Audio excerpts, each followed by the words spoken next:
Sinuntok niya po yung bubong ng kotse ko. Na nakagwantes po siya ng pang-motorsiklo, yung may mga knuckles po, yung plastic. UP naman po, kitang-kita naman po ng mga investigador eh. Mr. Chair? Your Honor. Yes, sir. Sorry for interrupting.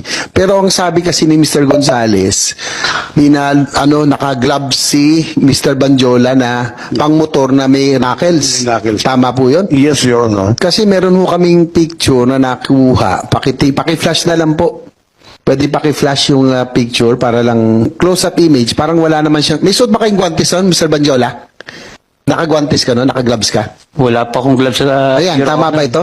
Ito bang nakikita mo? Wala pa akong gloves kasi nga nasira po yung gloves ko. Oo nga po, itong nasa litrato ngayon, Opo. yan yung incident. Opo. Wala ka talagang gloves. Wala pa akong gloves. Ayun po, yun lang, Mr. Chair. Mr. Gonzales, Yes, Your Honor. this picture won't lie.